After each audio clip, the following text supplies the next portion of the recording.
नमस्कार. Ashish Dattu YouTube channel मराठीवर आपले मनापासून स्वागत आहे. आपल्या यूट्यूब चॅनलवरती क्रीडा क्षेत्रातील विविध माहिती तसेच शैक्षणिक MPSC सरळ सेवा तलाठी भरती शिक्षक भरती यांच्या विविध अपडेट आणि पूरक माहिती आपण या यूट्यूबच्या चॅनलच्या माध्यमातून सर्व विद्यार्थ्यांना आणि क्रीडाप्रेमींना ही क्रीडाविषयक माहिती वेळोवेळी देत येत असतो. तुम्ही जर चॅनलला नवीन असाल तर चॅनल लाईक आणि सबस्क्राईब करा, जेणेकरून तुम्हाला या क्रीडाविषयक घडामोडी तसेच शैक्षणिक विषयक स्पर्धा परीक्षांची माहिती, फॉर्म कधी येतील त्यांची माहिती, ही पूरक माहिती तुम्हाला लवकर मिळेल. असाच एक विषय घेऊन आता मी तुमच्यासमोर येत आहे.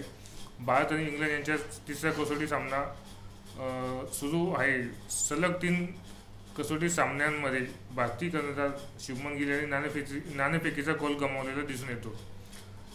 इंग्लिश फलंदाज अत्यंत उपयुक्त अशी फलंदाजी इंग्लंडमध्ये त्यांच्या घरच्या खेळपट्टीवर करताना दिसून येतात. तसेच भारतीय संघासाठी फलंदाजा फॉर्म तसेच 7व्या ते 8व्या क्रमांकावरती येऊन चांगली उपयुक्त फलंदाजी करण्यासाठी असणारा फलंदाज अजून भारताला गवसलेला दिसून येत नाही. तिसऱ्या कसोटी सामन्यामध्ये भारतीय संघ व्यवस्थापनाने शार्दूल ठाकूर सारख्या अष्टपैलू खेळाडूला संघात स्थान दिले. याचाच अर्थ म्हणजेच त्यांना फलंदाजी क्रम आपला 8व्या-9व्या क्रमापर्यंत चांगल्या स्थितीत न्यायचा होता. तेच शार्दूल ठाकूरने उपयुक्त अशी खेळी करून आपली निवड सार्थक ठरवलेली आहे. पण एकीकडे भारतीय संघाची जलदगती गोलंदाजी बघता फक्त जसप्रीत बुमराहवरच भारतीय संघ अवलंबून राहिलेला दिसून येतो. इतर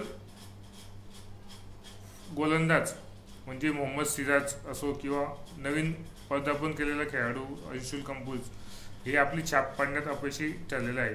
त्यामुळे गोलंदाजीचा अतिरिक्त भार जसप्रीत बुमराहला सहन करावा लागत आहे. त्याची गोलंदाजी शैली आणि सतत खेळण्यामुळे त्याच्यावर गोलंदाजीचा अतिरिक्त ताण येताना दिसून येत आहे.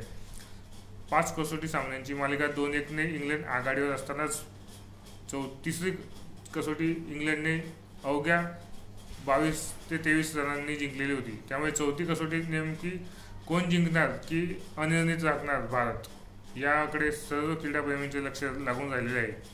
त्यामुळेच भारतीय संघाचा सध्याचा फॉर्म पाहता भारतीय संघ हा सामना अनिर्णित राखण्यात हेच आपली धन्यता मानेल.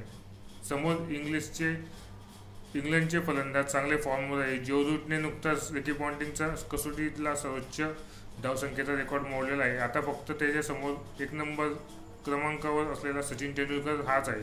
त्यामुळेच इंग्लंडकडे उत्कृष्ट पद्धतीचे फलंदाज अवेलेबल असतानाच भारतीय संघाकडे सुद्धा फलंदाजीचा क्रम खूप चांगला आहे. फक्त 7व्या ते 8व्या क्रमांकावरती येऊन चांगली फलंदाजी करण्याचा फलंदाज भारतीय संघाला अजून मिळेनासा झालेला आहे.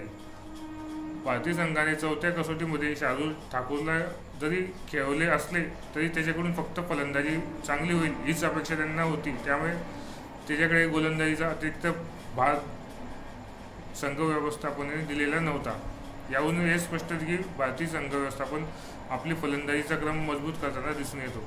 त्याचप्रमाणे इंग्लिश फलंदाजांकडे उत्कृष्ट पद्धतीचे अष्टपैलू खेळाडू असल्यामुळे फलंदाजी प्लस गोलंदाजी आणि अष्टपैलू खेळाडूंचा भरणा यामुळे हा संघ एकदम समतोल राखलेला दिसून येतो. भारतीय संघाची फलंदाजी ओपनिंगमध्ये चांगली होते, मिडल ऑर्डर फेल राहते आणि तळाचे फलंदाज लवकर स्वस्तात बाद होतात. यामुळे भारतीय संघ हा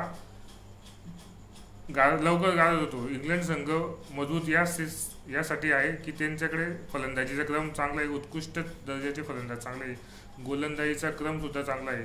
त्यामुळे एक संघ भावना काय असते हे इंग्लिश फलंदाजांकडे ते जास्त दिसून येते. भारतीय संघ ही मजबूत आहे.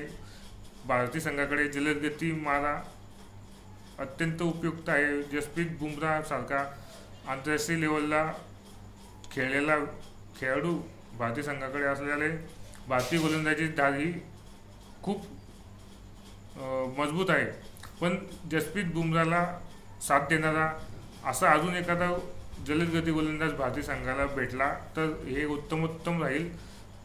जसप्रीत बुमराह सारखा अजून चांगला खेळाडू म्हणजे गोलंदाज भारतीय संघाला मिळेल याची आपण आशा व्यक्त करूया आणि येणाऱ्या कसोटी सामन्यामध्ये भारतीय संघ उत्कृष्ट पद्धतीची फलंदाजी करेल. तसेच KL राहुल, ऋषभ पंत यांनी उत्कृष्ट दर्जाची फलंदाजी करून इंग्लंडमध्येही फलंदाजीला चांगले वातावरण आहे हे दाखवून दिले. भारतीय फलंदाज तिथे फलंदाजी करू शकतो हे दाखवून दिलेलं आहे. फक्त भारतीय संघाचा अडचण हीच होत आहे की जसप्रीत बुमराह सारखाच अजून एखादा दर्जेचा जलदगती गोलंदाज भारतीय संघाकडे असता तर निश्चितच कसोटी सामन्याचा निकाल वेगळा लागला असता, हे सांगण्यात काहीच गैर नाही. अशा प्रकारे क्रीडा क्षेत्रातील नवनवीन बातम्या तसेच नवीन खेळाडूमधले अपडेट तुम्हाला या यूट्यूब चॅनलच्या माध्यमातून मी तुमच्यासमोर घेऊन येणार आहे. हा यूट्यूब चॅनल क्रीडा क्षेत्रातील विविध घडामोडी, क्रीडाविषयक बातम्या तसेच MPSC UPSC यासारख्या स्पर्धा परीक्षा, सरळ सेवा, तलाठी भरती, पोलीस भरती किंवा शिक्षक भरती यांच्या विषयीची अत्यंत उपयुक्त पूरक अशी माहिती या यूट्यूब चॅनलच्या माध्यमातून मी आपल्यासमोर देत आहे. चॅनलला जर नवीन असाल तर चॅनल लाईक आणि सबस्क्राईब करा, जेणेकरून तुम्हाला नवीन माहिती या यूट्यूब चॅनलवरती लवकरात लवकर मिळेल. धन्यवाद.